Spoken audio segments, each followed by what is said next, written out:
ইয়া সাদু ইন্নাকা ইয়াউমা গায়রুকা মা মাযা। আল্লাহু আকবার বলেন। হে সাদ, তুমি গতকালের সাদ নও, তুমি ভিন্ন কোন সাদ। অতএব তোমার মধ্যে কোনো একটা জিনিস ঘটেছে অবশ্যই, কারণ মণিমুক্তা চিনে মণিমুক্তাকে, ঠিক না? যারা আল্লাহওয়ালা তারা আল্লাহওয়ালাকে চিনতে পারে। আমরা তো আল্লাহওয়ালা না, এই জন্য আল্লাহওয়ালাকে চিনতে পারি না। এবার উস্তাদ কি করলো? উস্তাদ ডেস্কে বাড়ি দিলেন।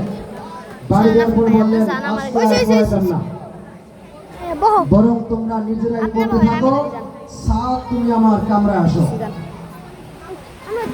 মজার কিচ্ছা, ভালো করে শোনেন। এবার উস্তাদে মুখতারম ছাত্র সাদকে ডাকলেন। ডাকার পরে বললেন, বাবা কি হয়েছে সবকিছু খুলে বল। গতকালের যেই সাদ তুমি ছিল কিছুই বুঝতা না, কোরআন হাদিস বুঝতা না, সবার পিছনের সারিতে বসতা। আজকে তুমি এমন কিছু প্রশ্ন করেছো যে ক্লাসের 1 নম্বর 2 নম্বর ছাত্র বুঝে নাই, আমি বুঝতে পেরেছি। অতএব কিছু একটা ঘটেছে, কি হয়েছে তুমি আমাকে খুলে বলো। মুহতারাম হাজির, তখন আল্লামা সাদুদ্দিন কাপ্তাজানি উস্তাদকে বললেন, আমি তো লেখাপড়া করে কিছুই বুঝি না, হাদিস মুখস্থ করি ভুলে যাই, যাহা কিছু করি সব ভুলে যাই, কিছু মনে রাখতে পারি না। এই কারণে আমি নামাজ পড়ে আল্লাহ তাআলার নিকট কাঁদতাম আর প্রতিনিয়ত আমি ওভারটাইম করতাম।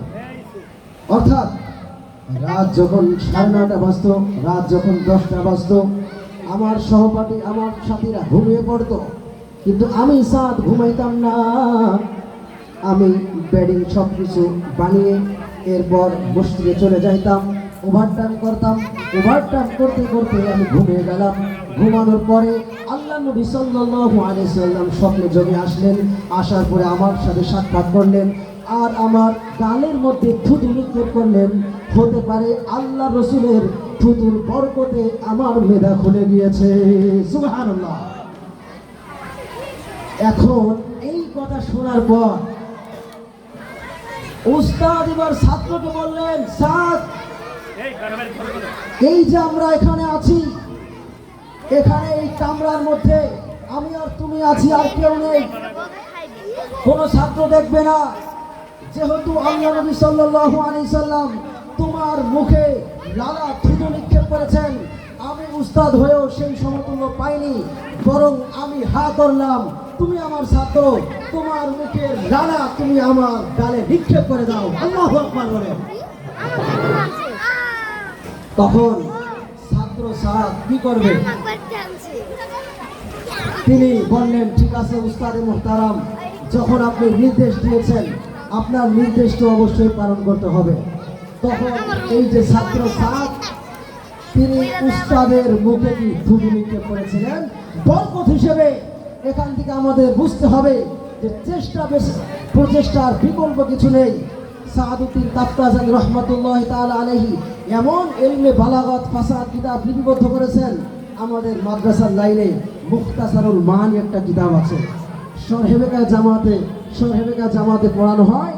এই কিতাবটা উনি লিখেছেন, যেই কিতাবটা না পড়ে কেউ আলেম হতে পারে না, অথচ এই কিতাবটা বোঝার মতো 100% আলেম বের হলে 2 থেকে 3 জন ছাত্র ভালো বোঝে। এত কঠিন কিতাব তিনি লিখেছেন, কিন্তু প্রথমে ছিলেন দুর্বল মেধার অধিকারী। চেষ্টা প্রচেষ্টা এবং আমলের কারণে আল্লাহ সুবহানাহু ওয়া তাআলা তাকে বড় করে নিয়েছেন। প্রিয় শ্রোতা মণ্ডলী, আল্লাহ সুবহানাহু ওয়া তাআলা আমাদের সকলকে যেই কথা গুলি বললাম আমল করার তৌফিক দান করুক।